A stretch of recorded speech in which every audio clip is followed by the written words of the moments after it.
upang matugunan ang mga kinakaharap na pagsubok ng mga guro at mag-aaral sa gitna ng kasalukuyang pandemya. Nagsanib tulong sina Congressman Charlie Cojuangco ng unang distrito ng Tarlac, DEPED Region 3 Regional Director Dr. May B. Eclar at Tarlac Schools Division Superintendent Dr. Ronaldo Pozon para sa isang napapanahong proyekto na tinaguriang Project Shine, Aral TarlakHenyo. Ang mga mag-aaral ng Grade 4 at Grade 5, ganon din ang Grades 8 and 9 sa buong probinsya ng Tarlac, kasalukuyang sumasailalim sa radio-based instruction. Katuwang ang himpilang DZTZ 828 kHz AM at RTV Tarlac, Channel 26. Ang Tarlac po nangunguna po ngayon pagdating po sa radio-based instruction. Marami pong humahanga sa atin. I'm very happy this station, itong DCTC, could reach the whole of Region 3. Hindi natin alam, we are contributing, we are creating a very big dent in the history of Philippine education. And I am proud, I am here in Tarlac. This is the noble cause of education in which you and I, without you knowing it, we are bound to do.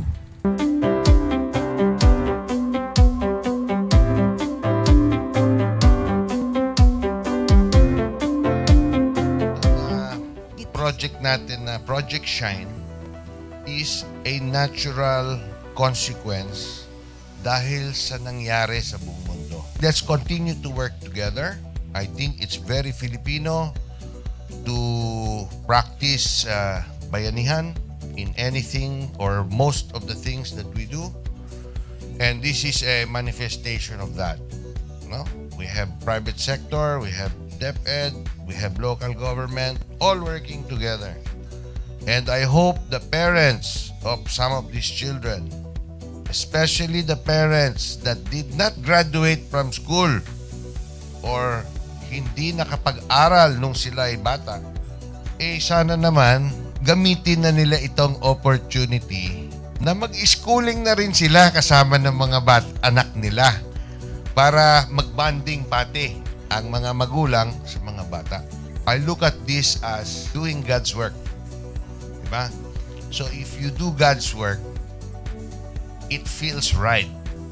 It's righteous. It's for good, not for evil.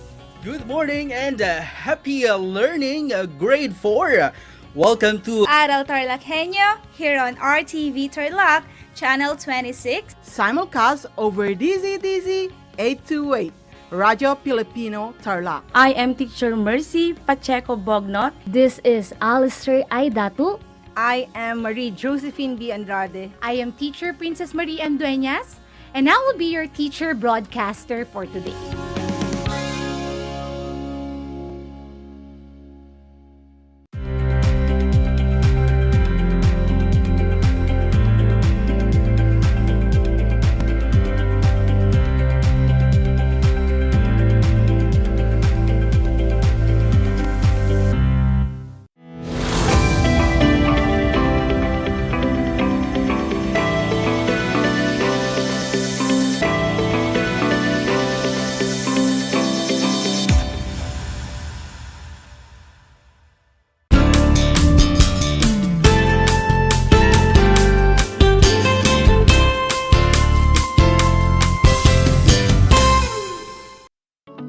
Welcome sa ating Project Shine, Aral TarlakHenyo ng SDO Tarlac Province, na kasalukuyang napapanood dito sa RTV Tarlac, Channel 26, at Converge Air Cable 100, at sa bayang napapakinggan sa 828 AM, DCTC, Radio Filipino Tarlac.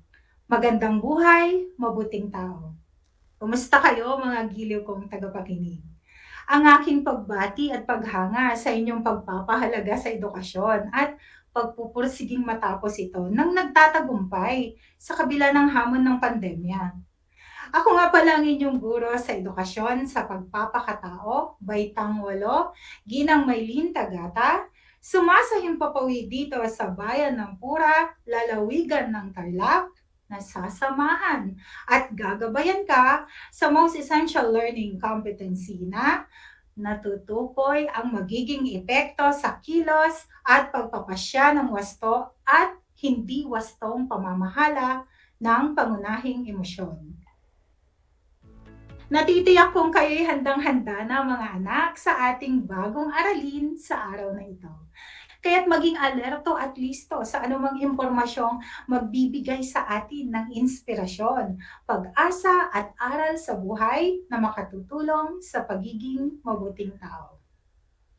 Ngayon ay makikita sa inyong screen mga anak ang larawan ng self-learning module, learning activity sheets, ng project regalo at learners material na ating gagamitin sa ating talakayan sa edukasyon sa pagpapakatao, baitang 8. Ready na ba kayo? Kung gayon, ihanda na ninyo ang inyong mga sarili at uumpisahan na natin. Sa mga nakaraang talakayan, natuklasan natin na may iba't ibang pamamaraan ng pakikipagkapwa tungo sa pagpapaunlad ng ating pagkatao at pagtamo ng isang mapayapang lipunan. Sa pagkakataong ito naman, pag-uusapan naman natin ang mga paraan upang mapanatili nating mapayapa ang ating ugnayan sa sarili at sa kapwa tungo sa makabuluhang pakikipagkapwa. At magagawa lamang natin ito kung wasto ang pamamahala natin sa ating ipapakitang emosyon sa bawat pagkakataon sa ating buhay. Ang ating paksa ay tungkol sa epekto ng emosyon. Naranasan niyo na bang tumalon dahil sa isang magandang balita? O maiyak dahil sa larawan ng isang batang may kanser? O makapagpasalamat dahil sa galak?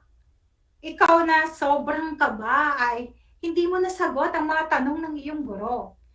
Ito ay iilan lamang sa mga pagkakataon na nagpapakita ng paraan ng pagpapahayag ng emosyon. Ang bawat tao ay may iba't ibang sitwasyong hinaharap. May sarili rin siyang paraan kung paano niya ito haharapin at kung ano ang emosyong ipapakita. Ano nga ba ang ibig sabihin ng emosyon o damdamin? Sa Philosophy and Scholar taong 2007, ang damdamin ang pinakamahalagang larangan ng pag-iral ng tao. Ang mga emosyonal na tao tulad ng pagdamdam, paggusto, pagmamahal at pagkapuot ay hindi nababatay sa katwiran o ano paman. Ang damdamin o emosyon ay kagyat na may kaugnayan. Ito sa mga obhetong tinatawag na mga pagpapahalaga. Kagyat na binibigay ang mga pagpapahalaga sa atin sa mismong pagkilos ng paggusto, ng pinakapangunahing kilos ng pagmamahal at pagkapuot. At sa makatuwid, hindi nangangailangan ng mga ito ng isang kaisipang namamagitan sa kanila.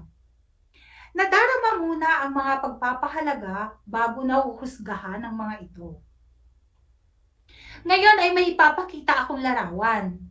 Nakikita ba ninyo ang mga ito? Maaari din ninyong makita ang mga ito sa inyong self-learning module na nasa pahina 7, gawain 2, suri emosyon. Alam niyo ba kung ano-anong emosyon ang ipinapakita ng mga nasa larawan? Tingnan ninyong mabuti. Para sa unang bilang, anong emosyon ang ipinapakita rito? Kung ang sagot ninyo ay larawan ng pagkamasaya, tama mga anak, napakagaling. Ang ikalawa, anong emosyon ang nasa larawan? Ang emosyon na nasa larawan ay pagkagalit. Ano naman ang nasa ikatlong larawan? Ang emosyon o anong emosyon ang ipinapakita rito? Dito ang sagot natin ay pagkadismaya. At ang ika-4 na larawan, anong emosyon naman ito? Kung ang sagot ninyo ay pagkalungkot, magagaling mga anak. At ang panghuling larawan, anong emosyon ito? Ang sagot para rito ay pagkatakot. Ang mga mga nabanggit nating mga emosyon ay may malaking epekto kung papaano kikilos ang isang tao. Ngayon, ating alamin kung bakit kaya nakaapekto ang mga ito sa pagkilos at pagdedesisyon ng tao. Tara na at talakayin na natin ang mga epekto ng mga ito sa buhay ng isang tao. Ang mga nabanggit na emosyon ay nararamdaman sa araw-araw na pakikibaka ng tao. May mga karanasang nag-uudyok sa individual na magpasaya ng naaayon sa kanyang pagkilos at pagtugon sa emosyon. Kadalasan ay nakaapekto ito sa ating pagdedesisyon o paggawa ng isang bagay. Ano-ano nga ba ang mga pangunahing emosyon na makaapekto sa pagkilos? Ang mga pangunahing emosyon na makaapekto sa pagkilos ng isang individual ay ang mga sumusunod. Una ang pagkatakot, pagkagalit, pagkadismaya, pagkalungkot, pagkagalak, at ang pagkamasaya. Isa-isahin natin kung ano-ano ang pakahulugan at paano nakaapekto ang mga ito sa pagkilos ng tao. Unahin natin ang pagkatakot o fear. Ano nga ba ang pagkatakot o fear? Ang pagkatakot o fear ay ang pagkabahala sa sarili na masaktan sa totoo o haka-hakang panganib. Inuulit ko na ang pagkatakot o fear ay ang pagkabahala sa sarili na masaktan sa totoo o haka-hakang panganib. Paano ba ito nakaapekto sa pagkilos ng isang individual? Kung ang tao ay takot, madalas ay hindi nagagawa ng maayos ang mga tungkulin at nagiging hindi kaaya-aya ang kilos ng isang ito. Ang susunod naman na emosyon ay ang pagkagalit o anger. Ang pagkagalit o anger ay damdaming may matinding sama ng loob at pag-ayaw sa isang tao o bagay dahil nakapagdudulot ito ng sama ng loob. Madalas nararamdaman ito kapag may tao o bagay na nakapanakit ng iyong damdamin. Paano naman nakaapekto ang ganitong emosyon? Kapag ang tao ay may galit sa puso niya, nasisira ang kanyang diskarte at may nagagawang nakakasakit o nakasasakit na bagay o kung minsan ay nakakapagbitaw ng mga hindi kanais-nais na mga salita sa kanyang kapwa. Madalas nangyayari yan, hindi ba? Kapag hindi na kontrol ang galit, may nagagawa o nasasabi na hindi kaaya-aya. Ang sumunod naman na emosyon ay ang pagkadismaya o disappointment sa wikang Ingles. Ang pagkadismaya o disappointment ay ang hindi pagiging masaya o pagkakaroon ng negatibong pakiramdam sa isang bagay o sitwasyon dahil hindi ito nagresulta ng maganda o sa inaasahan mong mangyari. Ang taong dismayado, nawawalan siya ng tiwala sa sarili at maging sa iba. Madalas, resulta ito ng isang pangyayaring hindi inaasahan o maging mga kapalpakan sa pag-aaral, pamilya, pwede rin sa trabaho at marami pang iba. Nakakasunod pa ba kayo? Okay, ngayon ay dumako naman tayo sa pagkalungkot o yung tinatawag natin sa Ingles na sadness. Ano nga ba ang pagkalungkot o sadness na ito? Ang pagkalungkot o sadness ay ang pagkahapis o pagdadalamhati kaugnay ng pagkawala ng mahal sa buhay o isang mahalagang bagay. Halimbawa nito kapag ang iyong pinakaiingatang gamit tulad halimbawa ng cellphone ay biglang nawala o nasira. Lalo na sa ngayong panahong ito na nag-online class tayo. Natural lamang na makakaramdam tayo ng pagkalungkot kapag nangyari iyon. O di kaya halimbawa, yung pinakamamahal mong kaibigan ay lilipat na ng tirahan na itinuturing mong parang kapatid na. Kapag nagkaganoon, panigurado lamang na hindi natin maaayos na nagagampanan ng gawain o iniaatas sa atin. Dahil sa sobrang pagkalungkot, madalas nawawala sa konsentrasyon at nalilihis sa nais. Kahit sino naman siguro, mawawalan ng mahalagang bagay o mahal sa buhay, for sure, sobrang sakit at sobrang hirap. Ang susunod naman na emosyon ay ang pagkagalak o joy sa Ingles. Ano nga ba ang pagkagalak? Ito ay ang masidhing damdamin ng kasiyahan, kaligayahan o katuwaan. Paano naman ito nakakaapekto sa pagkilos? Kapag ang tao'y nagagalak, nasisiyahan siya sa paggawa ng takdang gawain sa trabaho, paaralan o sa bahay man, 'di ba? Alam ninyo ang pakiramdam na ito. Minsan nga kahit sangkatutak ang pinapagawang trabaho sa inyo, kapag ramdam ninyo ito, walang reklamong maririnig. Yung ngiting abot hanggang tenga. Tama ba ako? At ang panghuli ay ang pagkamasaya.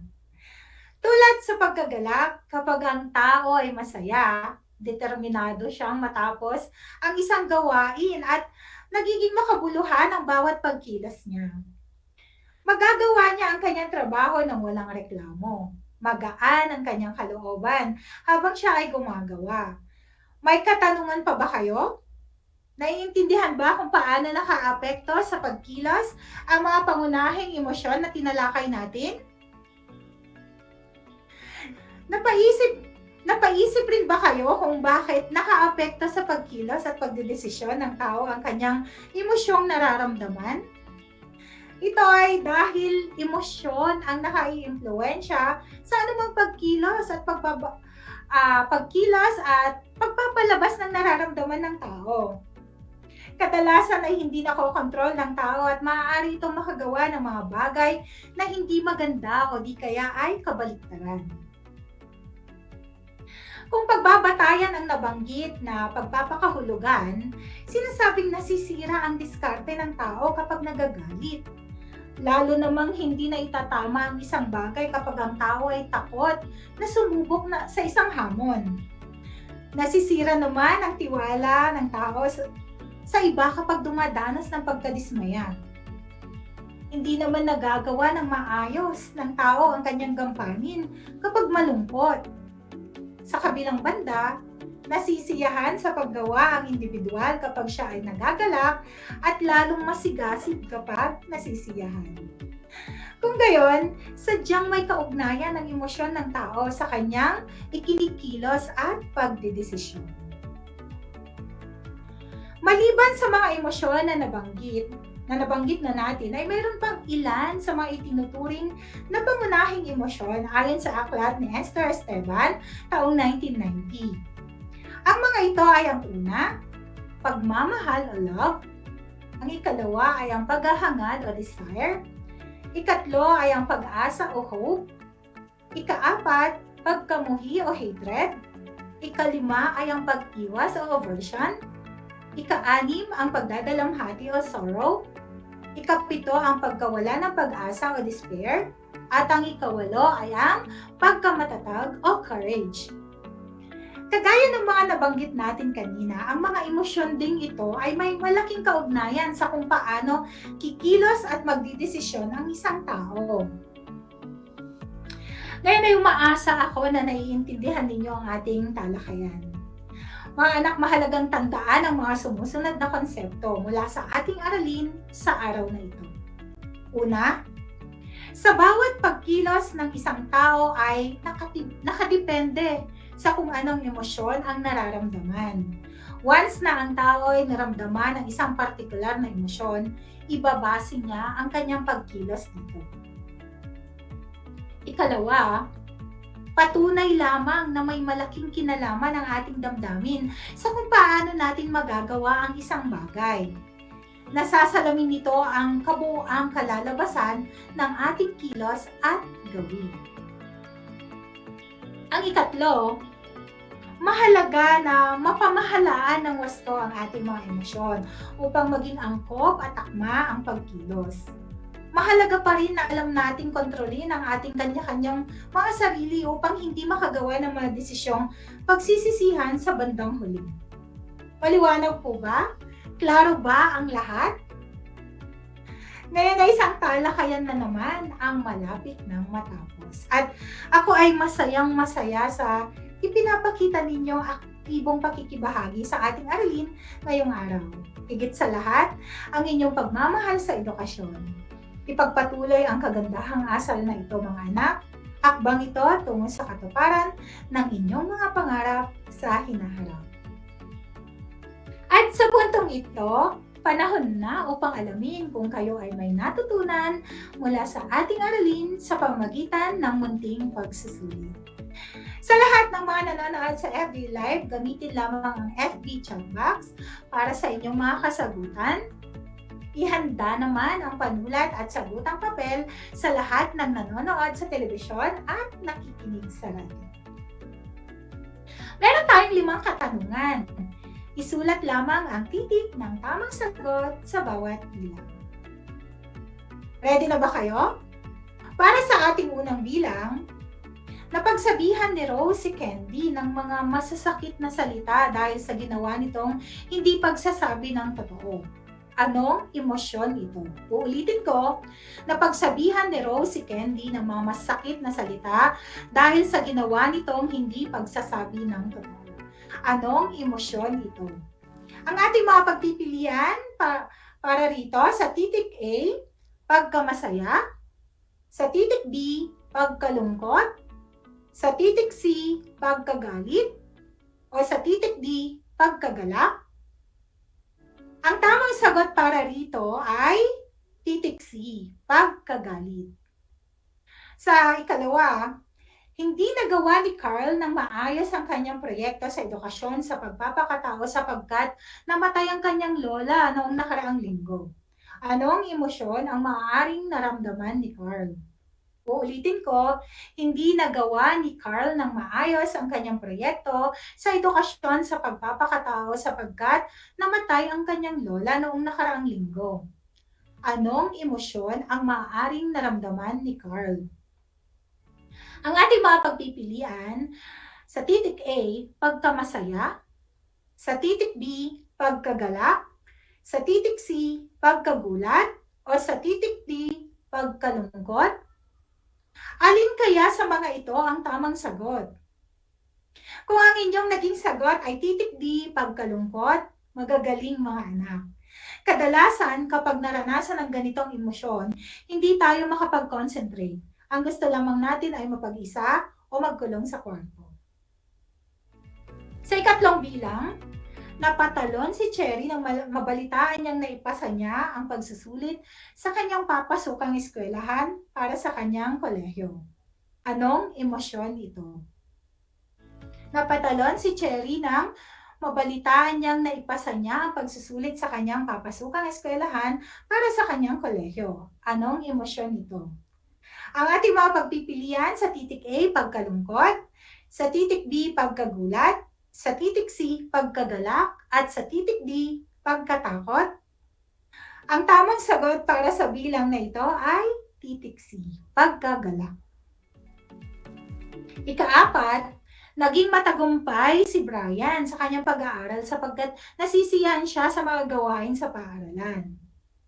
Ang ating mga pagpipilian sa titik A, pagkamasaya, sa titik B, pagkatakot, sa titik C, pagkabigla, o sa titik D, pagkadismaya. Dito ang tamang sagot ay titik A, pagkamasaya. Sa ikalima at panghuling bilang, nagdesisyon si Jenny na huwag nang ipagpatuloy ang pagsali sa dance contest dahil ayaw niyang mapahiya. Ano kayang emosyon ang naramdaman ni Jenny? Sa titik A, pagkamasaya. Sa titik B, pagkadismaya. Sa titik C, pagkatakot. At sa titik D, pagkalungkot. Dito, ang tamang sagot ay titik B, pagkadismaya. Ngayon ay binabati ko kayong lahat mga anak sapagkat natitiyak kong nakuha ninyong lahat ang tamang sagot sa ating pagsusulit. Mula sa akin, tanggapin ninyo ang mga salitang magaling at mahusay, mabuting tao. Mga bata, ako ay naghanda ng mga gawain at refleksyon sa inyong learning activity sheets. Inaasahan ko na ito ay inyong sasagutan ng buong sigasig at sa abot ng inyong makakaya. At sakali man na kailanganin ninyo ang patnubay ng inyong kapamilya at guro, huwag kayong mag-atubiling sila ay tawagan upang kayo ay magabayan ng tama. Panalangin ko na anumang konsepto, higit lalo ang mga aral sa buhay na inyong natutunan sa araw na ito ay inyong maisa sa buhay sa araw-araw. Muli, ako ang inyong guro sa edukasyon sa pagpapakatao, Baitang 8, Ginang Maylin Tagata, kasama ang manunulat ng script na si Ginang Evelyn A. Ramos na nagpapaalala sa inyo na piliing maging mabuting tao sa lahat ng panahon at pagkakataon. Maligayang bagong taon hanggang sa muli. Paalam!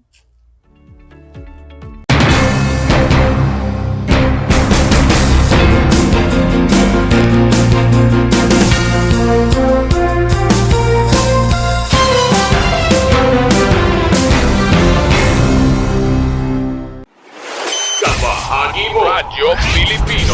Impormasyong may kalidad, serbisyong may halaga, saan mang bahagi ng Pilipinas. On air. Saan mang bahagi ng mundo. Online. Anumang uri ng pamumuhay. Kasama, katuwang, kapinoy. Kabahagi mo Radyo Pilipino. Radyo Pilipino. Sa bawat hagupit na dala ng kalikasan, matinding pinsala ang hatid sa mga bayan at sa mga tinamaan, tanging pag-asa ang kanilang pinanghahawakan. Kaya ngayong Kapaskuhan, ipamalas natin ang tunay na diwa ng bayanihan. Let us help as one. Ibahagi ang pakikipagtulungan sa mga sinalanta ng Bagyong Odette. Tulong ka Pinoy. Tulong ka Pinoy. A project of Ascenso Kapinoy Foundation Incorporated in cooperation with Radio Pilipino and 1FM. Ang anumang donasyon ng bawat isa sa atin ay napakalaking regalo na para sa ating mga Kapinoy na naging biktima ng Bagyong Odette. Amin po itong ipadadala sa mga typhoon-ravaged areas. Kaya sa mga nais tumulong, maaari po kayong magdeposito sa Ascenso Kapinoy Foundation UCPB account number 2010-30038-685 o pwede nyo ring dalhin sa aming himpilan. Tulong ka Pinoy. Tulong ka Pinoy. For Typhoon Odette. Tulong tayo ka Pinoy upang ibangon ang pag-asa ng ating mga kababayan ngayong Kapaskuhan. Para sa karagdagang impormasyon, bisitahin ang Radio Pilipino o 1FM Facebook page.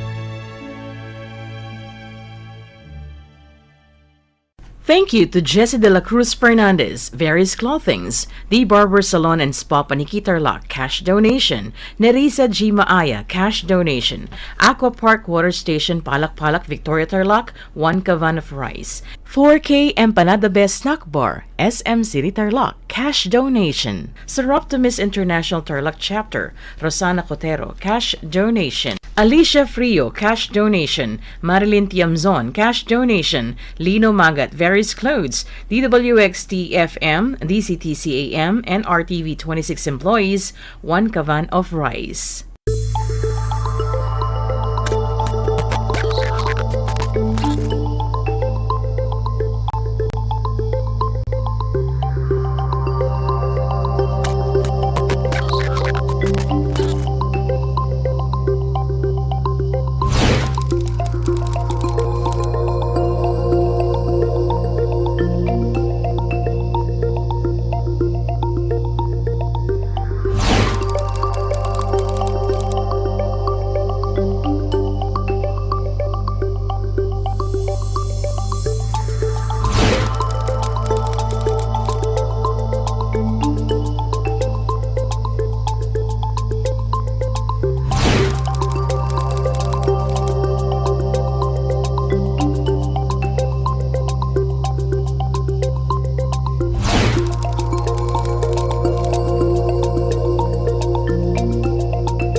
Alam niyo ba na ang jeep ay ang pinakasikat na uri ng transportasyon sa Pilipinas? May nagsasabi na ang pangalang jeep ay hango sa salitang jeepy na ang ibig sabihin ay general purpose or government purpose na naglalarawan ng military jeep na ginamit noong World War II. Pagkatapos ng digmaan, iniwan na ng mga sundalong Amerikano ang libu-libong jeep sa kalsada ng Maynila. Ang matibay at makulay na jeepney nga raw ay truly mestizo dahil sa half local at half foreign na katangian nito. Alam nyo na, yan ang jeepney. Did you know that children learn more when they initiate an activity and are actively engaged in it? This is your science teacher broadcaster, Princess Diana L. Ronquillo for Aral TarlakHenyo. Let's learn science together on Aral TarlakHenyo. Catch us live every Monday to Friday from 8:30 a.m. to 5:30 p.m. Watch Aral TarlakHenyo on RTV Tarlac, Channel 26, simulcast over Radio Filipino, DZTC 828 kHz, and streamed live on FB page and YouTube channel of RTV Tarlac, Channel 26.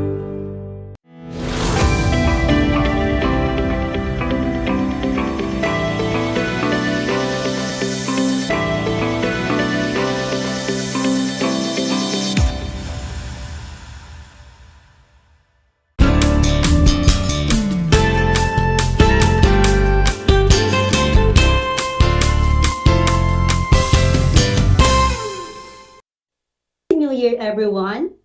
Welcome to Aral TarlakHenyo, here on RTV Tarlac, Channel 26, simulcast over DZTC, Radio Filipino Tarlac. We are also live on Channel 100 of Converge Cable TV. I am teacher Princess Diana L. Ronquillo, and I will be your teacher broadcaster for today. Streaming live from Lawang Kupang, La Paz, Tarlac. Today, we are about to embark on our new lesson for the second quarter in Science 8. This new year, allow me to deliver new science ideas and concepts at its finest in an enjoyable ways of learning. So get your modules and join me in this lifelong learning journey. For those who have questions or clarifications about our lesson for today, feel free to send me a message at 0916-574-5202. Let me repeat, it's 0916-574-5202. And for those who are watching via FB Live, just type in your message at the comment section. I am glad to be your guide in taking up the lesson for today and learn to meet the competency for this week while you are at the comfort of your home. Are you guys ready to learn with me, my dear grade 8 students? All right, so let's begin. Let's have our 4-item review quiz. I would like to see if you really understand the lesson explained to you by Ma'am Princess Dueñas last session. Can you still remember it? Okay, are you now ready? So if you have your pen and papers with you, let's answer it together. To our listeners, write your answers on your answer sheets, and to our viewers, you may write your answers on the comment section. Let's start. Question number 1. What is an instrument used to measure wind speed? A. Anemometer. B. Rain gauge. Letter C. Wind vane. Or letter D, theodolite. Now write down your answer. The correct answer is very good. It's letter A, anemometer. Let's have question number 2. What is this common instrument used to measure the amount of rainfall? A. Anemometer. B. Rain gauge. Letter C. Wind vane. Or letter D. Theodolite. Now write down your answer. The correct answer is yes, you got it right. It's letter B, rain gauge. Good job, students. Let's have number 3. What do you call this instrument used to determine wind direction? A. Anemometer. B. Rain gauge. Letter C. Wind vane. Or letter D. Theodolite. Now take down your answer. The correct answer is yes, it's letter C, wind vane. And for our last question, what is an instrument used to track path of the pilot balloon? A. Anemometer. B. Rain gauge. Letter C. Wind vane. And letter D. Theodolite. Now take down your answer. The correct answer is very good. It's letter D, theodolite. Congratulations, learners!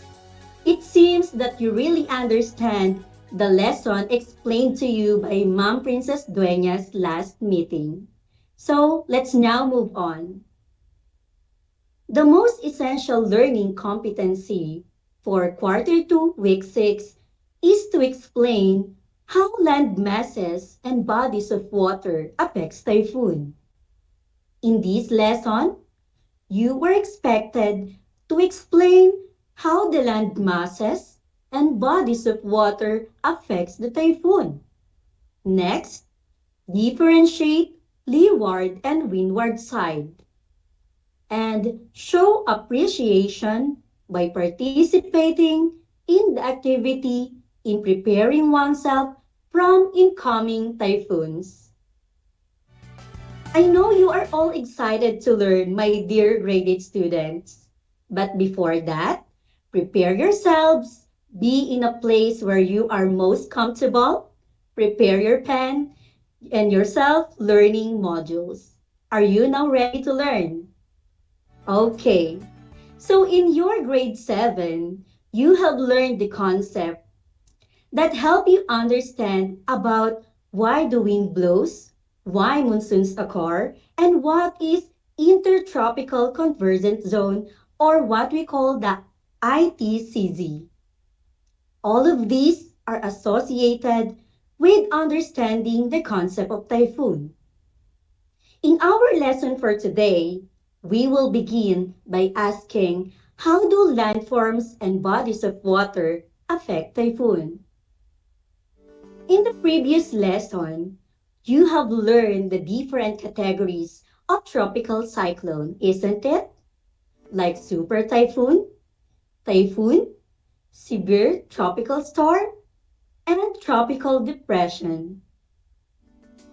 Before we proceed to the next lesson, I want you all to observe the following pictures and clip I will be showing to you. What can you see? What was shown in the slide? Will you give examples of land masses and bodies of water that was shown in the slide? Do you think these land masses and bodies of water affect our weather system or even typhoons? Let us clarify to the relationship of our weather with this land formation and bodies of water. As we have discussed, where does typhoon usually form? Yes, in a large body of water, like oceans and seas. Are they formed from warm water or cold water? Correct! From warm water. And what do we call the area in which we can call the typhoons is in our territory? Very good! It is the Philippine Area of Responsibility, or what we call the PAR. So now, let us clarify to the relationship of our weather with this land formation and bodies of water. A tropical cyclone can only form over oceans of the world, except in the South Atlantic Ocean and the Southeastern Pacific, due to its lower air temperature. Oceans in the tropics and landforms in nearby countries can affect the formation of typhoons. Landforms affect wind directions and therefore disrupt the spin of a typhoon. Typhoon weakens because of lack of water to supply the needed moisture in the air. When this happens, the air temperature drops. As the water vapor cools, fog forms, and rain may fall on the windward side of the mountain. The windward side has more precipitation and more vegetation. When the same atmosphere descends on the other side of the mountain, it brings a minimal amount of water vapor. A rain shadow or dry climate develops on the leeward side of the mountain. As the air continues to descend toward sea level, atmospheric pressures increases, which causes a temperature increase. Because of this, the leeward side is generally warmer and drier. Leeward side has less vegetation because moist in the air is accumulated in the windward side. The bodies of water help in the formation and development of a typhoon. In order for a typhoon to develop, it needs the abundance of warm water, high humidity, optimal location, ocean water with a temperature of 26.5 degrees Celsius, spanning from the surface up to the depth of at least 50 meters or 160 feet, and low vertical wind shear. Warm bodies of water are the main factors in the formation of a typhoon. The air in the bodies of water is warm due to the evaporation of water. This warm air builds up or increases the wind speed of a typhoon. Typhoon gains energy from warm ocean and loses it over cold water. Are you still with me, my dear graded students? Okay, let's continue. You already learned in grade 7 that warm air rises, causing an area of lower air pressure. Air from the surroundings with higher air pressure pushes it to the low pressure area. As the warm air continues to rise, the surrounding air spins in to take its place. As the warm, moist air rises and cools off, the water in the air condensates and forms clouds. The whole system of the clouds and winds spins together and grows. Do you know that storms that form north of the equator spin counterclockwise, and storms south of the equator spin clockwise? This is because of the Earth's rotation on its axis. Let us analyze a chart of a typhoon pattern named Labuyo, which hits Luzon last August 2013. What do you notice about the wind speed of Typhoon Labuyo? Are they all the same? Correct, they are not all the same. So how did they vary? The wind speed was stronger before it made landfall in the island of Luzon, but then it decreased after pass through Luzon. Good analysis. What do you think affects the typhoon to increase its wind speed? The typhoon? Yes, the typhoon gained wind speed while it was still at the Philippine Sea. And what made the typhoon decrease its wind speed? Very good. It's because of the land masses.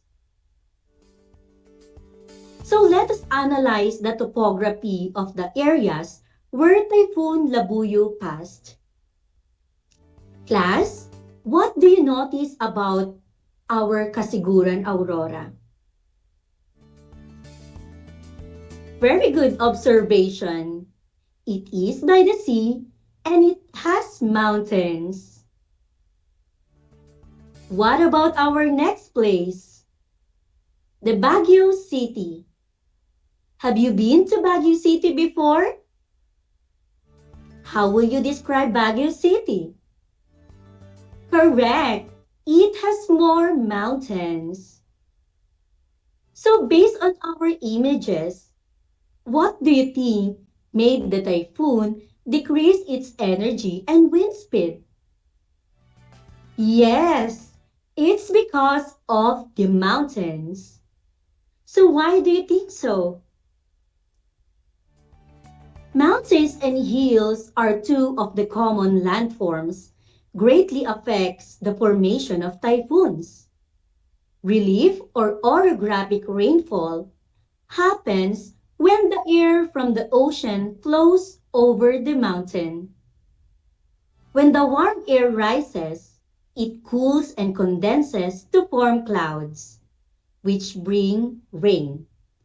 Once the air has passed over the mountains, it descends and warms. This creates drier conditions known as rain shadow.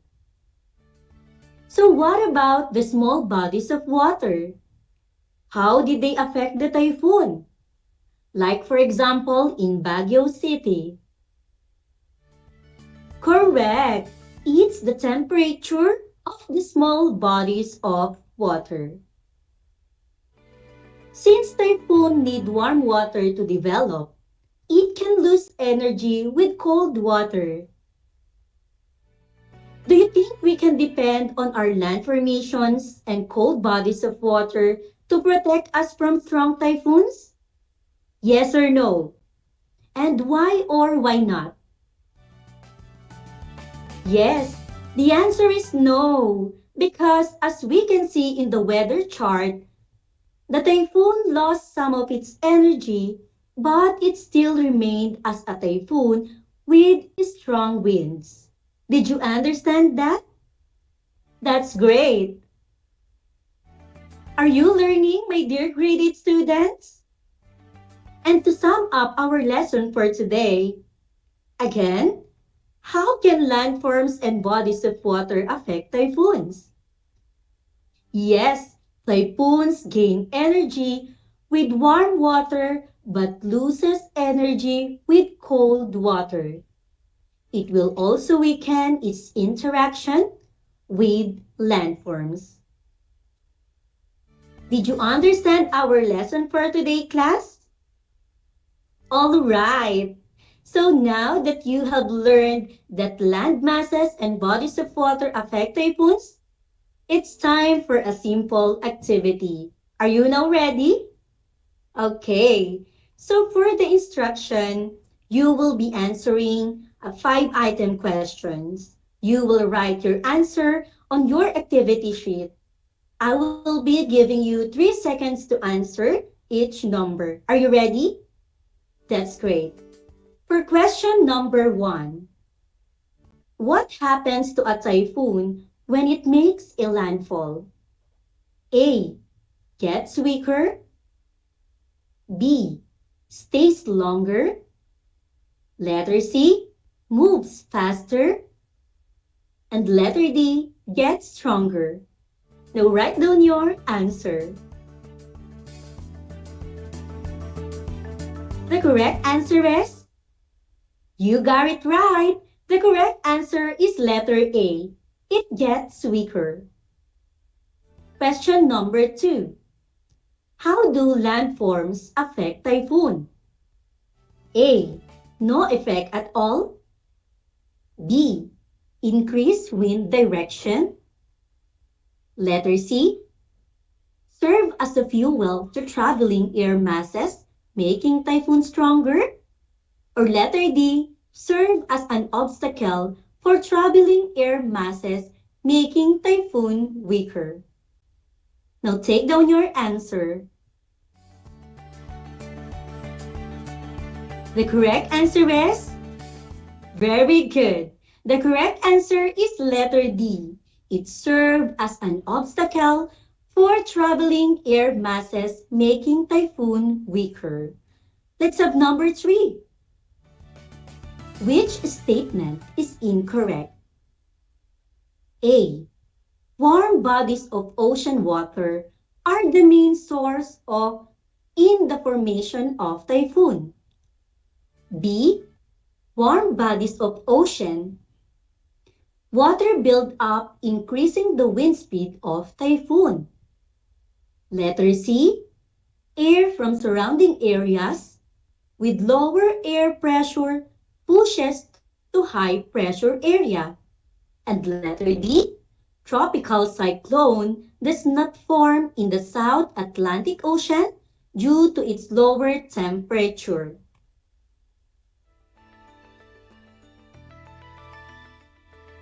What's the correct answer?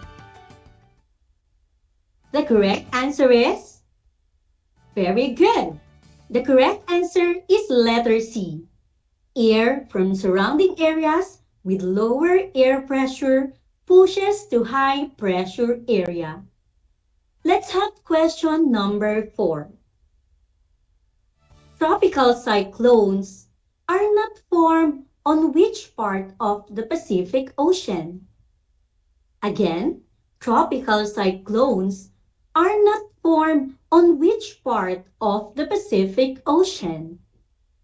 A. Northeastern. Letter B. Northwestern. Letter C. Southeastern. And letter D. Southwestern. Now write down your answer.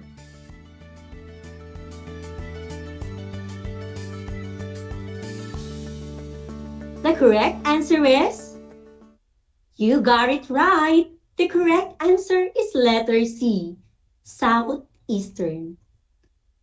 And for our 5th question, which best describes leeward side? Again, which best describes leeward side? A. Leeward side has abundant life forms. Letter B. Leeward side receives a lot of precipitation. Letter C. Leeward side has plenty of vegetation due to the abundance of precipitation. Letter D. Leeward side has less vegetation because moist in the air is accumulated in the windward side. Again, which best describes leeward side? Now write down your answer.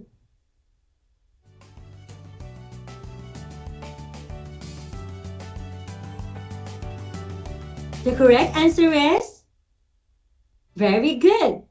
The correct answer is letter C. Leeward side has plenty of vegetation due to the abundance of precipitation. Did you get all the correct answers, my dear grade 8 students? Very good. And for those who have answered all the questions correctly, congratulations, my dear students. You did a fruitful job today. It seems that you really listened to our discussion for today. And for your assignment, I want you to write down the things to do before, during, and after a typhoon. Write your answers in your science activity notebook. Again, for your assignment, I want you to write down the things to do before, during, and after a typhoon. Write your answers in your science activity notebook. Are there no more questions, class?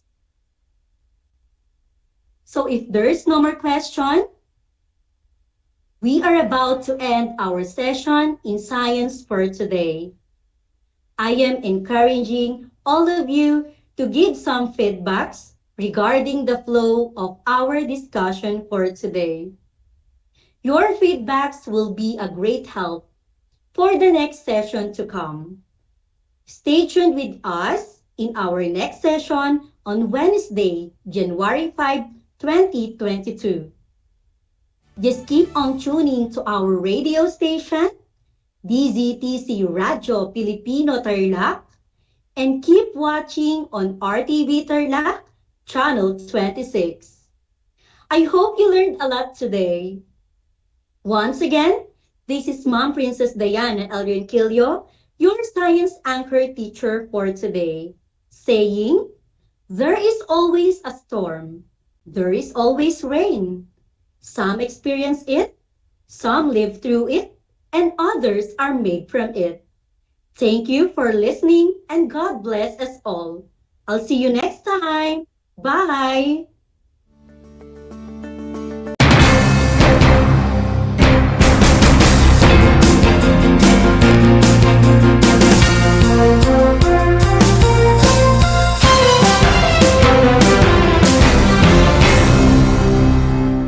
Nais mo bang magpabakuna? Alam mo bang may mga tinatawag na priority eligible groups? Sa bawat priority group, may mga sektor na nakahanay. Kung ikaw ay kabilang dito, wag nang magdalawang isip pa. Halina't magpabakuna na. Ngayong Hunyo, sisimula na ang pag-rollout ng mga bakuna sa A4 group. Kabilang sa A4, ang essential frontliners tulad ng mga sumusunod. Mga nagtatrabaho sa pribadong sektor na nasa labas ng kanilang mga tahanan. Mga nagtatrabaho sa mga ahensya ng gobyerno, GOCCs at local government units. Mga nagtatrabaho sa mga informal na sektor sa labas ng kanilang mga tahanan. At mga nagtatrabaho sa mga pribadong tahanan. Kaya kung ikaw ay kabilang sa grupong ito, tumawag o makipag-ugnayan sa inyong LGU at sa inyong kumpanya upang malaman ang mga detalye tungkol sa inyong vaccination program, katulad ng petsa, oras at lugar kung saan ka magpapabakuna. Humingi ng medical clearance sa inyong doktor kung ikaw ay may autoimmune disease, HIV, cancer, malignancy, dumaan sa organ transplant, kasalukuyang dumadaan sa steroid treatment o nakaratay sa higaan. Huwag kalimutan ang iyong proof of eligibility o mga dokumentong nagpapatunay na ikaw ay kasama sa priority group na ito. Huwag din kalimutang dalhin ang iyong government ID, pati na ang face mask, face shield, sanitizer at ballpen bago ang iyong vaccination. At paalala, pagkatapos ng pagbabakuna, huwag mag-atubiling magtanong na makaragdagang impormasyon tungkol sa bakuna na ginamit sa iyo. Hingin at itago ang contact information ng personnel na tatawagan kung sakaling ikaw ay makaramdam ng seryosong side effects. Huwag ring kalimutan ang vaccination card at alamin ang petsa ng iyong second dose ng pagbabakuna. Higit sa lahat, ugaliin pa ring sundin ang minimum public health standards tulad ng wastong paghuhugas ng kamay, pagpapanatili ng safe physical distancing, at pagsusuot ng face mask at face shield. Ano pang hinihintay mo? Tara na sa Vida Vaccination!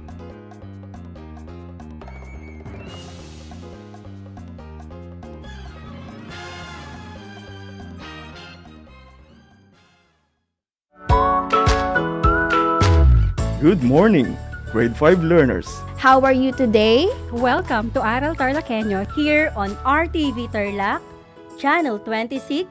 Simulcast over DCTC, Radyo Pilipino, Tarlac. I am Sir Joshua Evaristo, your teacher broadcaster, aiming to give you another fun-filled learning experience, Serving you with the different skills, learn and have fun together.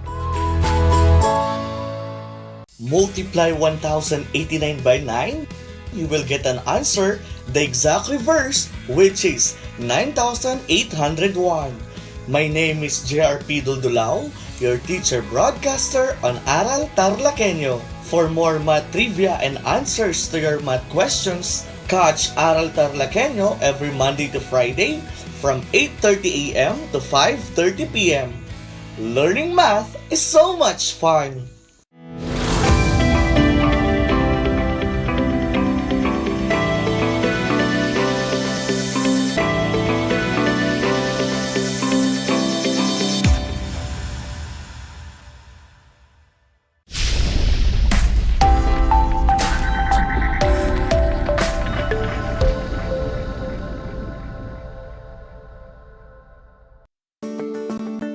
Good afternoon, grade 8 learners. Welcome to Aral TarlakHenyo, here on RTV Tarlac, Channel 26, simulcast over DZTC, Radio Filipino Tarlac. And we are also live on Channel 100 of Converge Cable TV. I am Miss Nancy B. Pineda, your teacher broadcaster for grade 8 mathematics. Streaming live from Concepcion, Tarlac.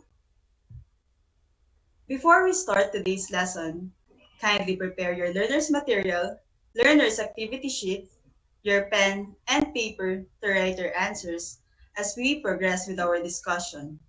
And most importantly, look for a place in your home where you feel safe and comfortable. It is Monday again. Beginning a new year is a hopeful time. It is a time when many of us reflect on the visions, dreams, and goals we have for our life. Some of those goals materialize into a type of resolution for the new year. Many of us start out the year determined that we will follow through on our resolutions. It's time to get back to school with raised spirits after the wonderful Christmas and New Year holidays. This brand new year gives us all a chance to achieve whatever our goals are. And we are now beginning the first full week of January. I hope that you are all excited to start the year filled with love and enthusiasm. Before we start the lesson, let us have a brief review of our previous lesson as discussed by Sir Elmer Isla. In our previous episode, you have learned how to identify the hypothesis and the conclusion of a given conditional statement. A conditional statement or if-then statement is composed of two clauses, the if clause and the then clause. We can denote a letter for each clause, P for the if clause and Q for the then clause. The statement is in the form of if P, then Q. Conditional statements are formed by joining two statements, P and Q, using the words if and then. The P statement is called the hypothesis, the part of a conditional statement that follows if, when written in if-then form. It is the given information or premise. The Q statement is the conclusion, the part of an if-then statement that follows then, when written in if-then form. It is the result of the given information. In some conditional statements, conclusions are written before the hypothesis. Will you be able to tell correctly which one is the hypothesis and which one is the conclusion? Let us find out by activating your prior knowledge in identifying the hypothesis and conclusion of a given conditional statement written in if-then form. If you're ready, then comment a heart.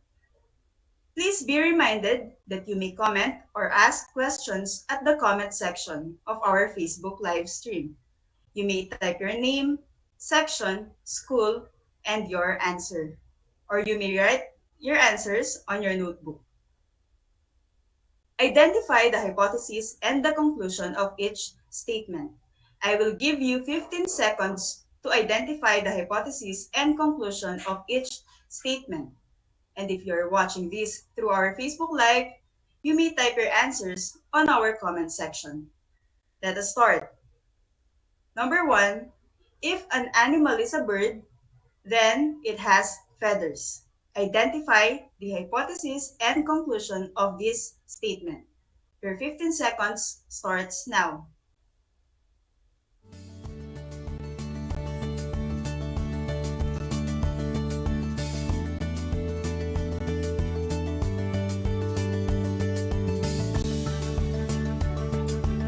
The hypothesis of the statement is an animal is a bird, and the conclusion is it has feathers.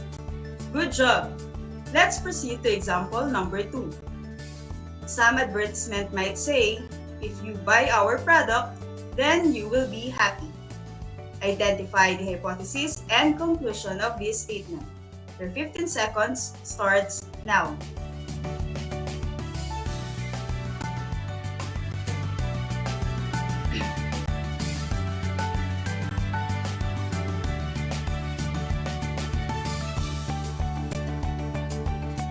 The hypothesis of this statement is, you buy our product.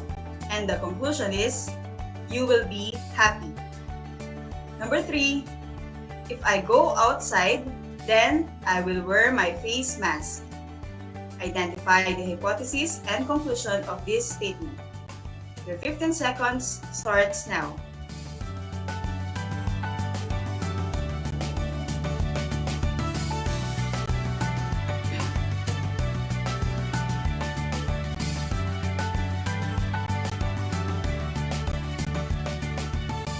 The hypothesis is, I go outside. And the conclusion is, I will wear my face mask. Number 4, if a number is even, then it is divisible by 2. Identify the hypothesis and conclusion of this statement. Another 15 seconds starts now.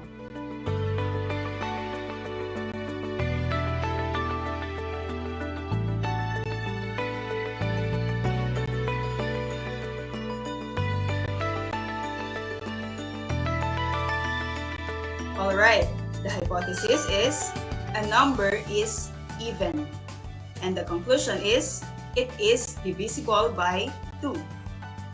And number 5, if a polygon has exactly 4 sides, then it is a quadrilateral. Again, if a polygon has exactly 4 sides, then it is a quadrilateral. Identify the hypothesis and conclusion of this statement. Your 15 seconds starts now.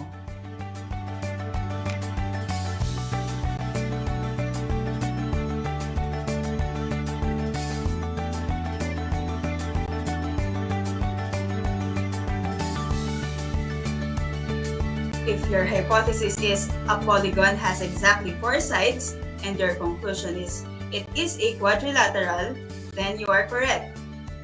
You learned how to identify the hypothesis and conclusion of a given conditional statement. The if statement is the hypothesis and the then statement is the conclusion. Furthermore, you also learned that in the conditional statement written in if-then form, the part of the conditional statement that follows the if clause is the hypothesis, and the part of the conditional statement that follows the then clause is the conclusion.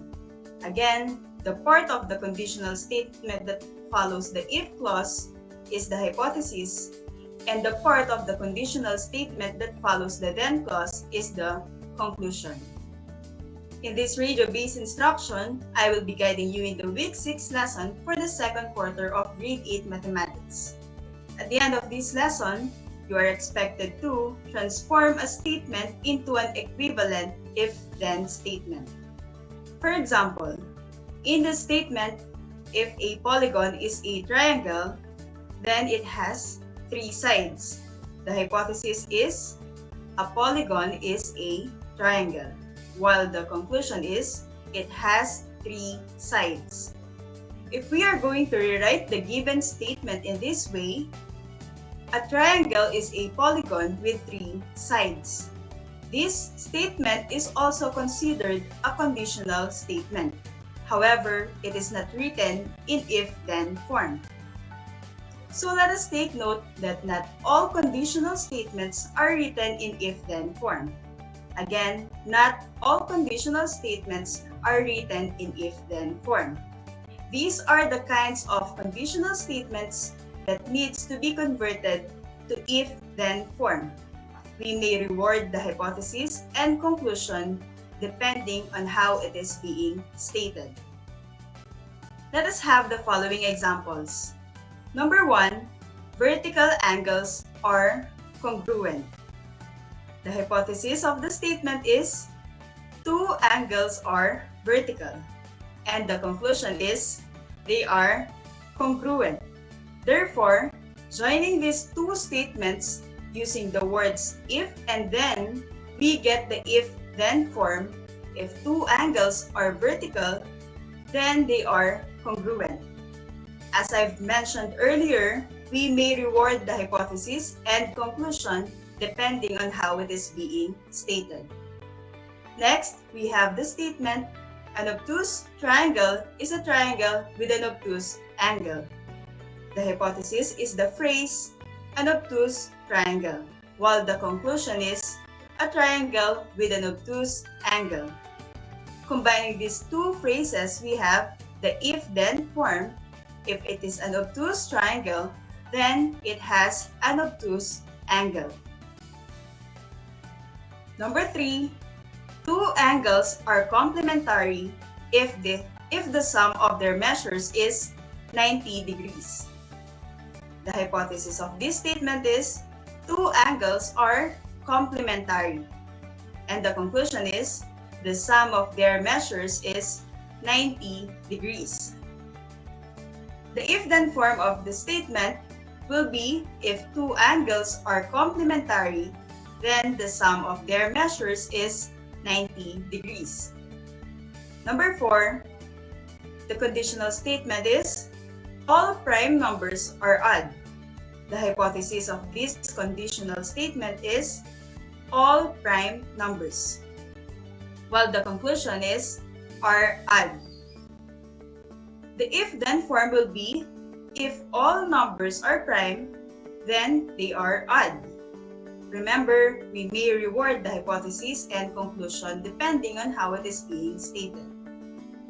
Number 5, the conditional statement is 4x plus 5 equals 29 when x equals 6. The hypothesis of this kind of statement is 4x plus 5 equals 29, while the conclusion is when x equals 6. Combining these 2 statements using the if and then, we have the if-then form. If 4x plus 5 equals 29, then x equals 6. Number 6, you are safe if you stay at home.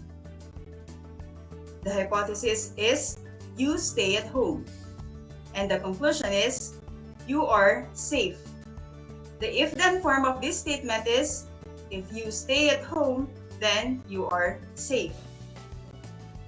Number 7, conditional statement is I will pass the course if I pass the exam.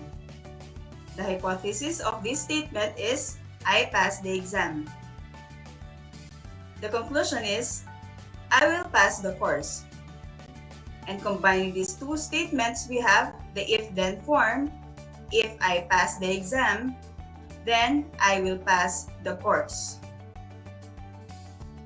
Number 8, the conditional statement is, Anna will bring umbrella when it is raining.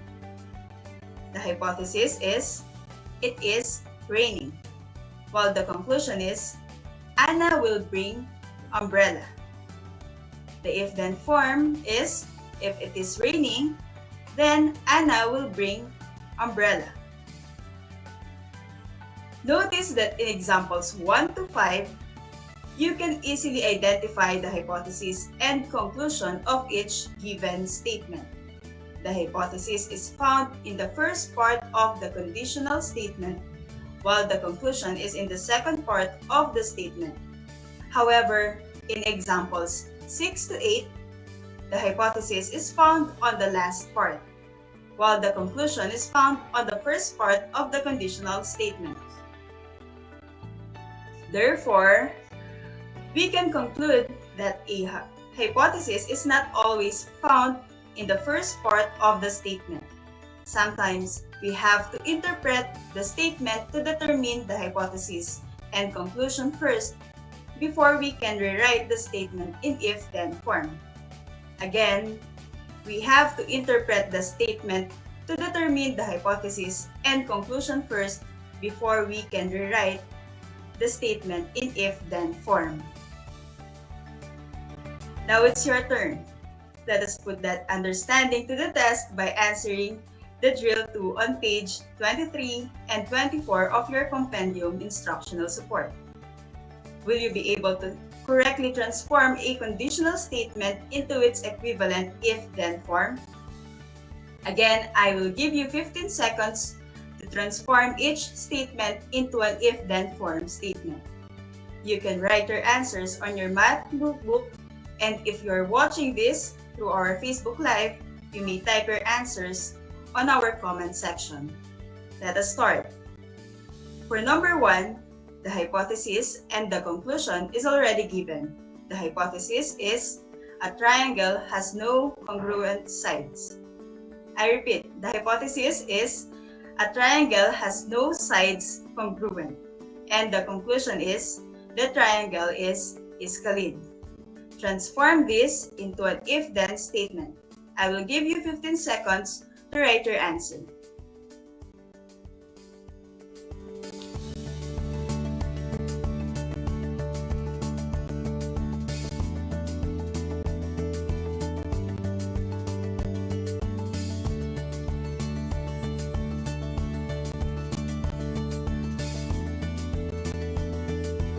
If your answer is, if a triangle has no sides congruent, then it is scalene, then you are correct.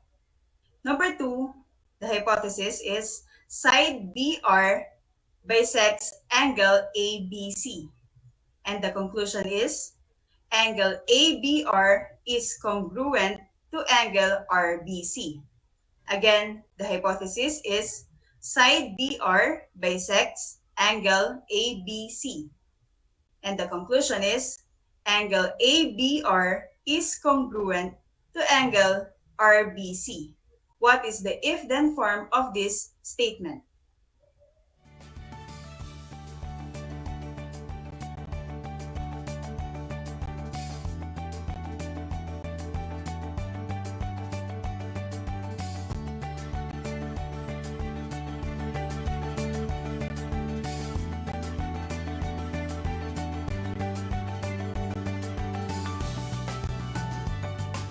The if-then form is, if side BR bisects angle ABC, then angle ABR is congruent to angle RBC. Number 3, two perpendicular lines form 4 right angles. Transform this into its if-then form.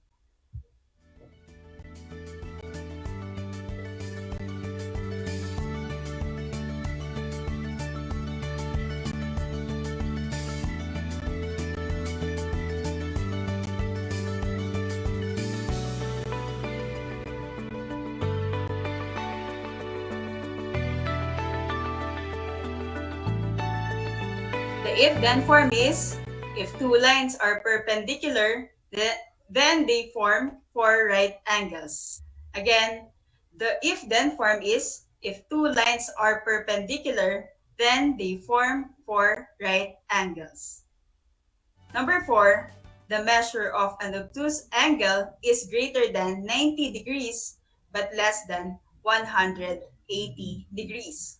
I repeat, the measure of an obtuse angle is greater than 90 degrees but less than 180 degrees. Transform this into its if-then form. You have 15 seconds to answer.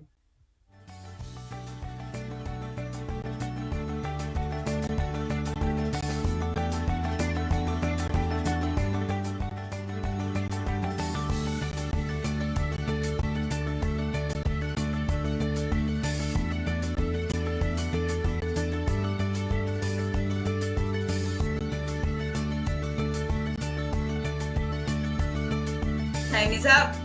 The answer is, if an angle is obtuse, then the measure of the angle is greater than 90 degrees but less than 180 degrees. Number 5, congruent angles have the same measure. Transform this into an if-then statement. You have 15 seconds to answer.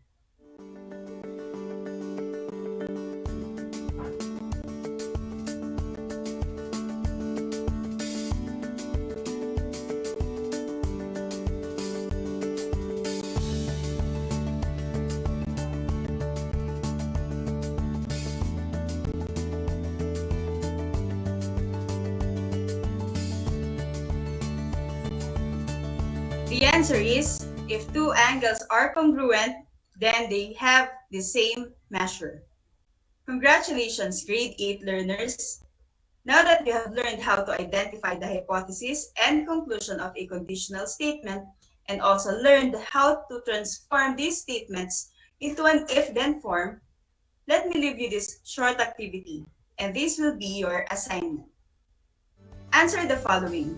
Complete me on your notebook. Copy and answer the following. Convert each conditional statement into if-then form. Number 1, all squares are rectangle. Complete the statement if blank, then blank. Number 2, a polygon with 9 sides is a nonagon. Complete the statement if blank, then blank. Number 3, collinear points lie on the same line. Complete the statement if blank, then blank. Number 4, come here and you will get a reward. Complete the statement if blank, then blank. Number 5, equilateral triangles are equiangular. Complete the statement if blank, then blank. I repeat, convert each conditional statement into if-then form. Number 1, all squares are rectangle. Complete the statement if blank, then blank. Number 2, a polygon with 9 sides is a nonagon. Complete the statement if blank, then blank. Number 3, collinear points lie on the same line. Complete the statement if blank, then blank. Number 4, come here and you will get a reward. Complete the statement if blank, then blank. Number 5, equilateral triangles are equiangular. Complete the statement if blank, then blank. You did great today, grade 8 learners. Don't forget to send your answers to your respective math teacher. And if you have questions, feel free to ask on the comment section or your math teacher. Before we end our episode today, let me leave you with this thought to ponder. Let us follow God's ifs in order to see God's thens carried out in our lives. That is all for now. I hope you learned and enjoyed our lesson for today. Don't forget to send your answers to your respective math teacher. Tune in every Mondays and Wednesdays here on RTV Tarlac, Channel 26, and on Channel 100 of Converge Cable TV. Again, this is Miss Nancy B. Pineda, your teacher broadcaster. Until next time, have a nice day, be safe, and God bless us all.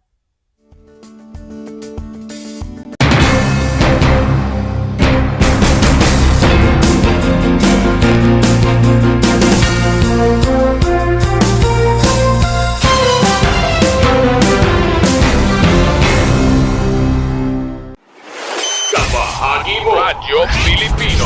Impormasyong may kalidad, serbisyong may halaga, saan mang bahagi ng Pilipinas. On air. Saan mang bahagi ng mundo. Online. Anumang uri ng pamumuhay. Kasama, katuwang, kapinoy. Kabahagi mo. Radyo Pilipino. Radyo Pilipino. Gutom ka ba sa impormasyon? May namiss ka bang subject at leksyon? Gusto mo bang alalahanin ang nakaraan o dagdagan ang iyong kaalaman? Lahat yan alamin natin because the professor is in. Professor on air and online. Kasama si Professor Willie Perez. Isang oras na kaalaman, isang oras na makabuluhan. Professor on air. Mamangha at tumawa sa mga tips at trivia. Sa gabay at tanong, sagot ka rin niya. Professor on air and online. Kasama si Professor Willie Perez. Tuwing Sabado, alas 10 hanggang alas 11 ng umaga. Mapapakinggan sa Radyo Pilipino at mapapanood sa RTV Tarlac, Channel 26. Professor on air. This is my story. Ano ang kwento ng buhay mo? Malungkot? Masaya? May kababalaghan? O puno ng aksyon? Ang bawat kwento ng kapwa nating Pilipino ay mahalaga. This is my story. Sama-sama nating ibahagi ito upang magbigay aral at inspirasyon sa ating lahat. This is my story. This is my story. Hosted by Mitch Desunia. Tuwing Sabado, alas 3 hanggang alas 4 ng hapon. Mapapakinggan dito sa Radyo Pilipino at mapapanood sa RTV Tarlac, Channel 26. This is my story.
ba na ang Pilipinas ay mayroong 7,641 islands? Mula sa bilang na 7,107 islands, nadagdagan ito ng 534 na isla noong 2017. Tanging 2,000 lamang sa mga islang ito ang natitirhan. Alam nyo na! Yan ang mga isla sa Pilipinas. I'm back! This is Sir Z, your teacher broadcaster. Magandang araw mga kapantas!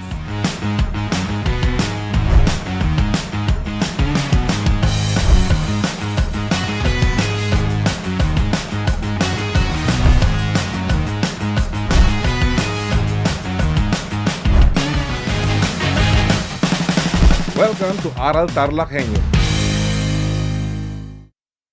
Ang Tagalog ay ang wika ng mga taga Quezon, Batangas, Bulacan at ng iba pang katutubong nagsasalita nito. Ang Filipino ay ang pambansang wika batay sa tinadhana ng 1987 Constitution.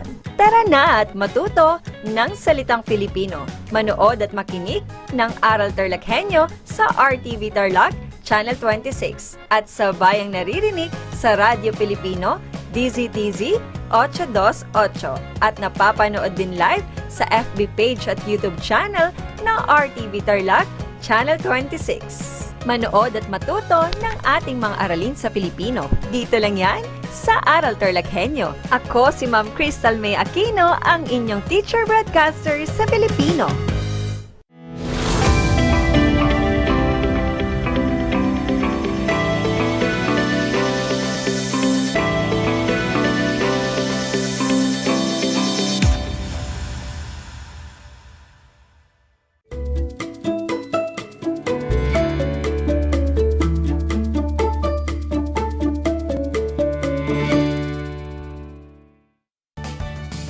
Manigong Bagong Taon Tarlac. Manigong Bagong Taon mga kapantas. Live mula dito sa Tarlac, Project Shine Aral TarlakHenyo ng SDO Tarlac Province. Tayo ay napapanood sa RTV Tarlac Channel 26, Converge Cable Channel 100, Facebook page, YouTube channel at sa bayang naririnig sa DZTC 828 Radyo Pilipino Tarlac. Ako ang inyong kapantas, teacher broadcaster Binibining Angelica R. Agustin ng San Clemente Central Integrated School. Samahan ninyo ako sa 25 minutong pagtatalakay sa asignaturang Filipino, Baitang 8. Kamusta? Naway maayos at matiwasay ang simula ng inyong bagong taon. Labis kong ikinagagalak na kayo'y lubos na nagpapatuloy at nagsisikap sa kabila ng pandemya. Tandaan, ang inyong pagsisikap at pagtsatsaga ngayon ay magbubunga ng maganda balang araw. Alam kong sabik na kayong matuto ng panibagong aralin. Kaya naman, bago tayo magsimula, narito ang aking ilang mga paalala. Una, ihanda ang ating kaisipan at ang mga kagamitan para sa ating pag-aaral kagaya ng kwaderno, panulat at learning activity sheet o gawaing pagkatuto sa Filipino 8. Ikalawa, maging masigla sa pagsagot at paggawa gamit ang inyong learning materials. Ikatlo, siguraduhin kayo'y nasa komportableng lugar sa kasalukuyan at malino na naririnig ang ating broadcast. Panghuli, kung kayo'y may katanungan, maaari ninyong ipadala ang inyong mensahe sa ating Facebook page ng RTV Tarlac Channel 26 o isend sa aking numero na 0995-395-0016 upang aking matugunan ang inyong mga tanong ng buong pagsisikap pagkatapos ng ating pagtatalakay. Uulitin kong banggitin ang aking numero 0995-395-0016. Mukhang ang lahat ay handa na. Samahan ninyo akong magbalik tanaw sa aralin na tinalakay ni Binibining Maria Teresa Espiritu. Natatandaan niyo pa ba ang inyong tinalakay? Tama! Ito ang sanaysay. Ano nga ba ulit ang sanaysay? Ang sanaysay ay paglalahad ng sariling opinyon o kuro-kuro ng sumulat tungkol sa isang bagay. Ang sanaysay ay hango sa Pranses na essayer, na ang ibig sabihin ay subukin o tangkain. Sa mga nakaantabay sa ating Facebook page ay maaari ninyong i-type ang inyong sagot sa ating chat box. At sa mga nanonood sa RTV Tarlac Channel 26 at nakikinig sa DZTC 828 Radyo Pilipino Tarlac, ihanda ang inyong kwaderno at panulat at ating sagutan ang sumusunod na gawain. Sa nakaraang pagtatalakay ay nabasa natin ang isang sinaysay na isinulat ni Ponciano Pineda. Ito ay kanyang pinamagatang Amerikanisasyon ng isang Pilipino. Kung talagang natatandaan mo pa ito, narito ang isang gawain para sa iyo. Balikan natin. Basahin ang mga sumusunod na linya mula sa Amerikanisasyon ng isang Pilipino. Piliin ang titik ng angkop na pahayag upang makumpleto ang pangungusap. Una, ang de-Amerikanisasyon ng mga Pilipino ay isa sa pinakamalaking tungkuling dapat nating gampanan sa letrang A, hinaharap, B, darating na taon, C, kasalukuyan, o letrang D, lalong madaling panahon. Ikalawa, laganap ang Amerikanisasyon sa bansa sapagkat ang pangunahing ugat o dahilan nito ay ang sistema ng ating A, edukasyon, B, pamahalaan, C, lipunan, o letrang D, pagkamamamayan. Ikatlo, ang lahat ng ating pagsisikap na maging tunay na Republikang Pilipino ay mabibigo habang A, ang sistema ng ating pamahalaan ay demokrasya.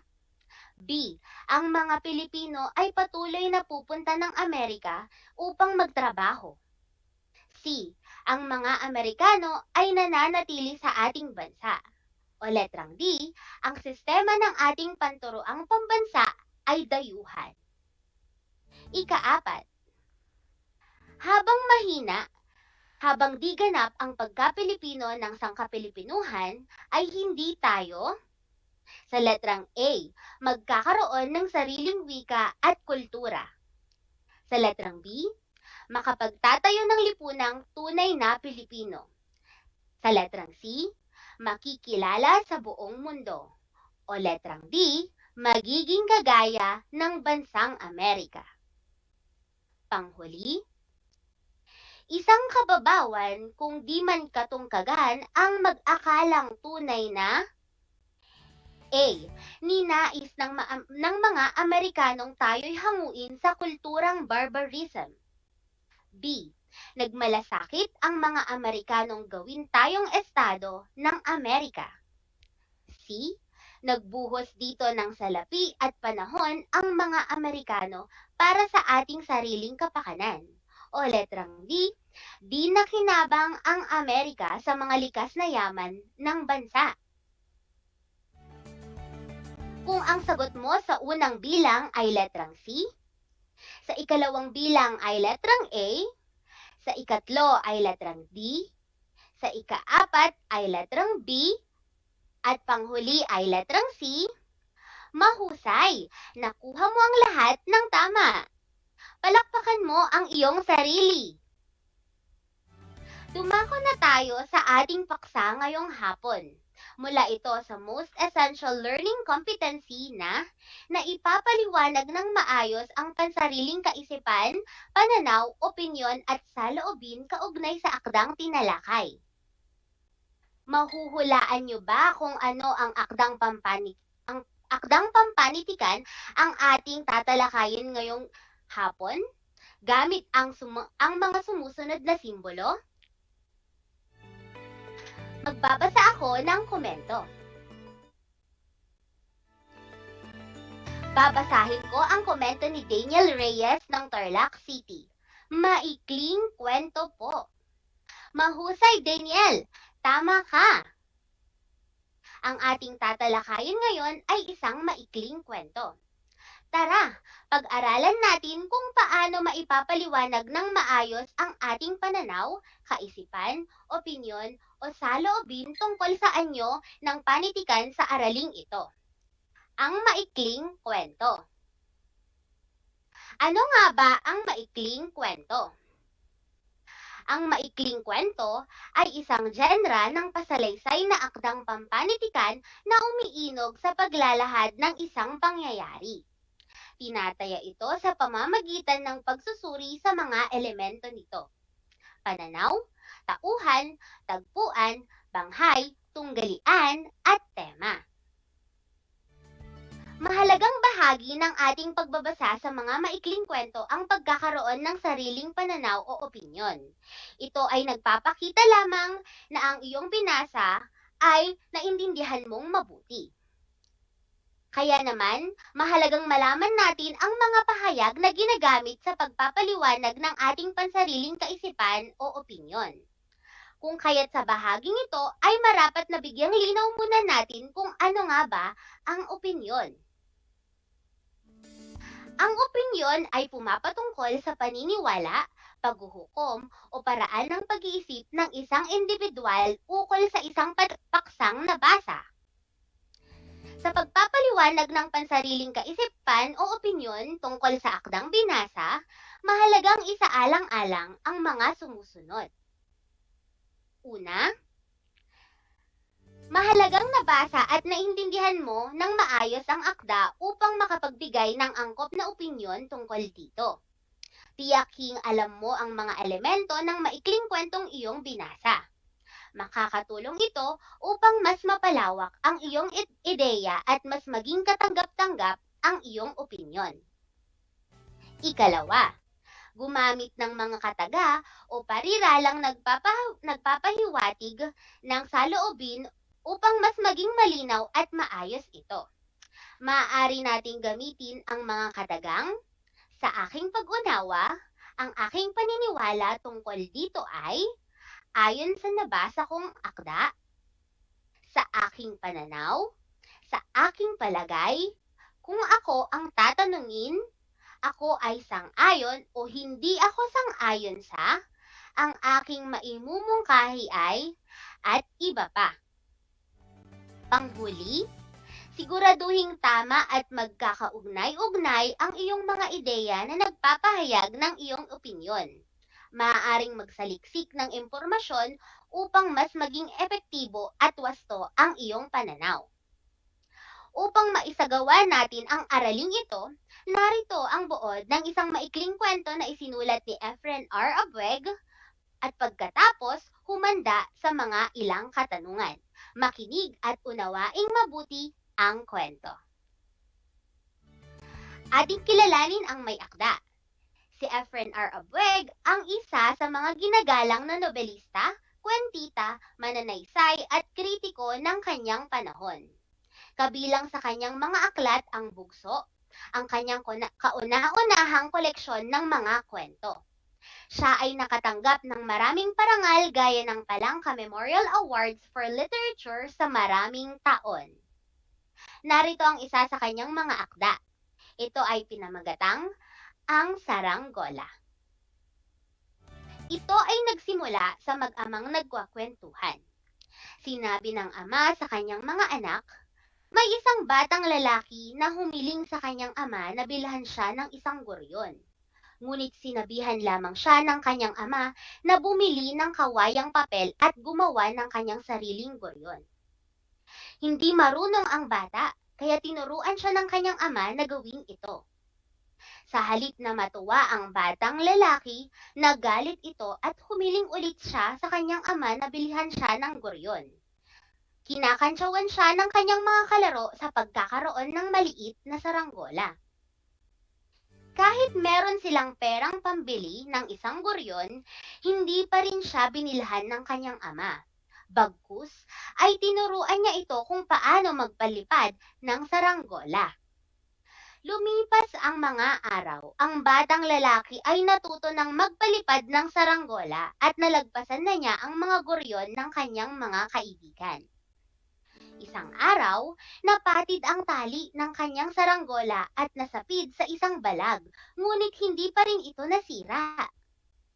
Sinabihan siya ng kanyang ama na ang taas ng pagpapalipad ng saranggola ay wala sa laki nito, ngunit nasa husay, ingat at tiyaga. Ang malaki ay madaling ang tumaas, pero kapag nasa itaas na, mahirap patagalin doon at kung babagsak, laging nawawasak.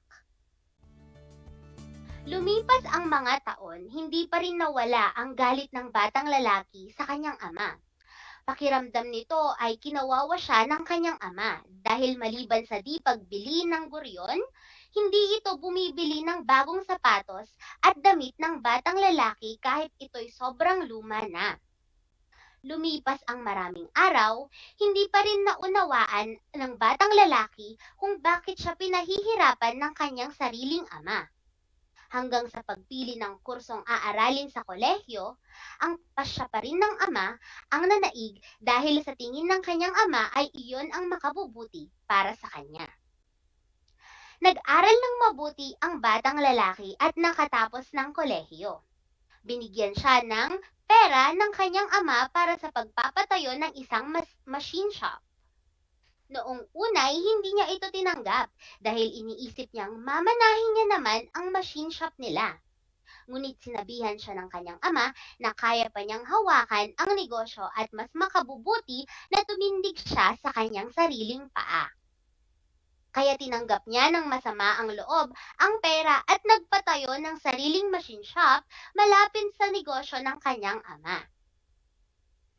Isang araw, pinuntahan siya ng kanyang ama para kamustahin at sabihan na ipatayo ang kanyang machine shop sa ibang lugar upang kumita ito. Sa tindi ng kanyang galit sa ama ay pinaalis niya ito.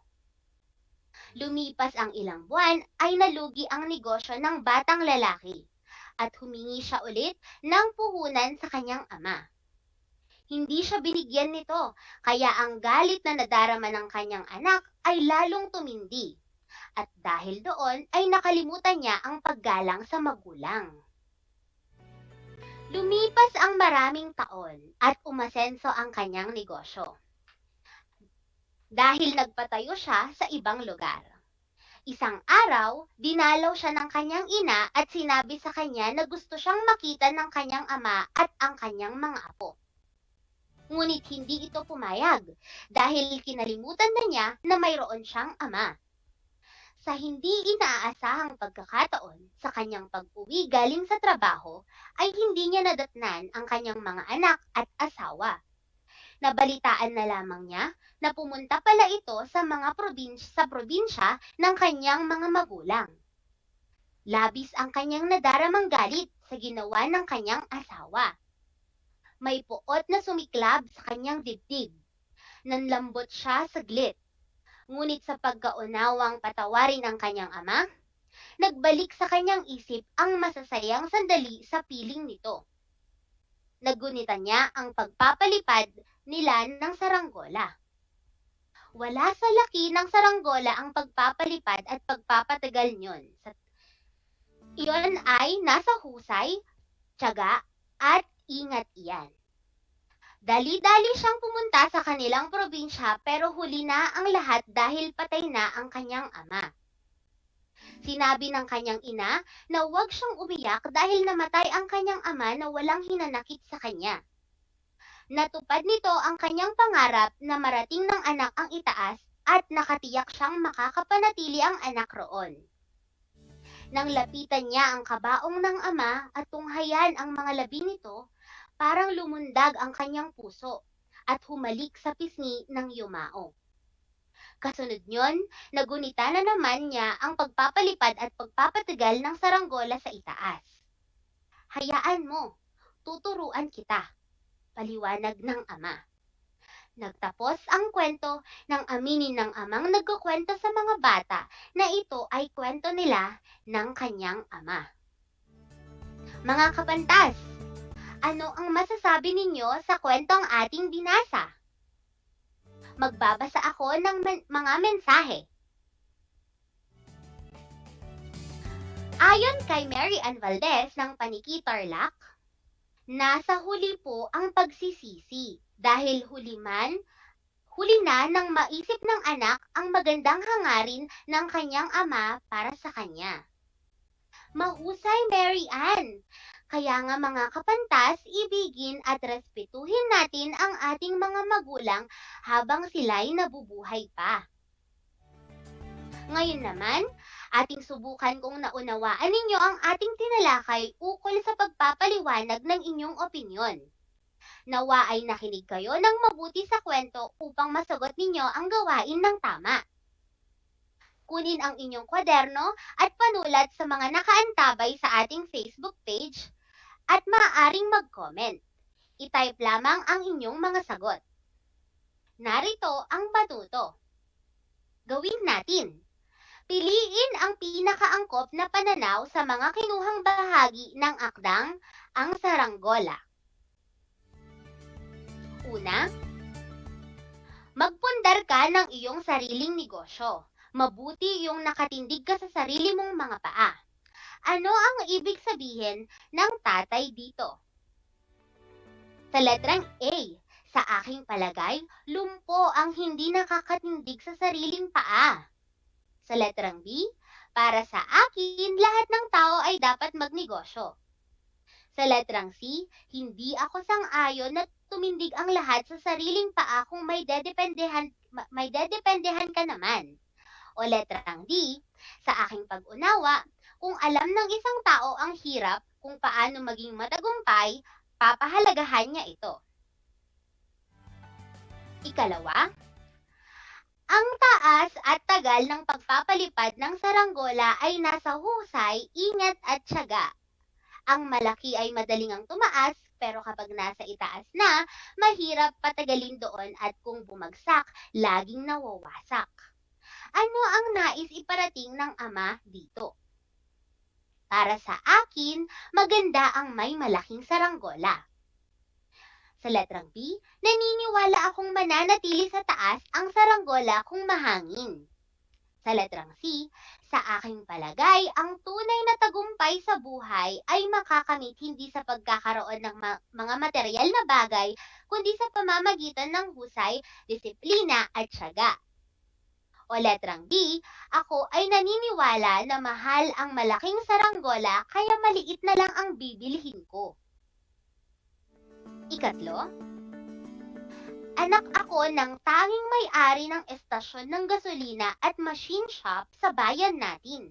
Pero ang hitsura ko ay parang anak ng pobre. Ano sa iyong palagay ang nadarama ng bata? Sa letrang A, siya ay masaya dahil mukha siyang pobre, ngunit siya'y totoong mayaman. Sa letrang B, masama ang kanyang loob dahil pakiramdam niya'y hindi siya pinapahalagahan ng kanyang tatay. Sa letrang C, siya ay nagsisisi dahil naging anak siya ng isang negosyante. O letrang D, malungkot siya dahil wala siyang bagong gamit. Ika-4, magtiwala ka sa amin, anak. Wala kaming gagawin sa iyong ama kundi makabubuti sa iyong hinaharap. Ano ang nais iparating ng ina dito?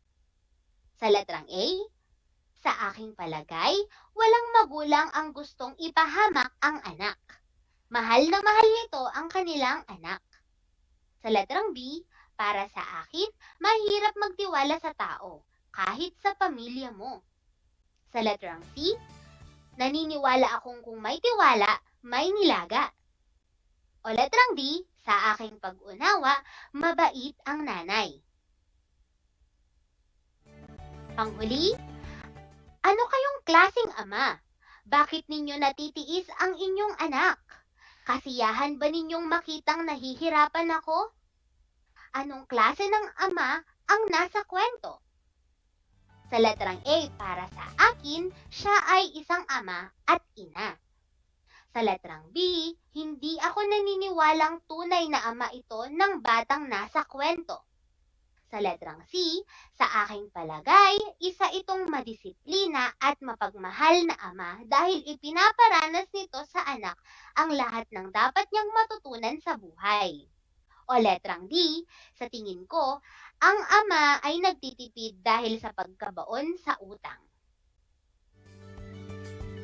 Kung ang sagot mo sa unang bilang ay letrang D, sa ikalawang bilang ay letrang C, sa ikatlo ay letrang B, sa ikaapat na bilang ay letrang A, at sa ikalimang bilang ay letrang C, napakagaling! Nakuha mo ang lahat ng tama. Palakpakan mo ang iyong sarili. Tandaan, ang isang opinyon ay hindi mapapatunayang tama o mali sapagkat ito ay batay sa sariling pananaw na bunga ng imahinasyon, karanasan at pagkaunawa ng mambabasa. Ngunit tandaan din na ang epektibong pagpapaliwanag ng opinyon ay nakabatay sa katotohanan. Para sa karagdagang gawain, ito ang panuto. Magbasa ng mga akda na tumatalakay o naglalarawan sa pamilyang Pilipino.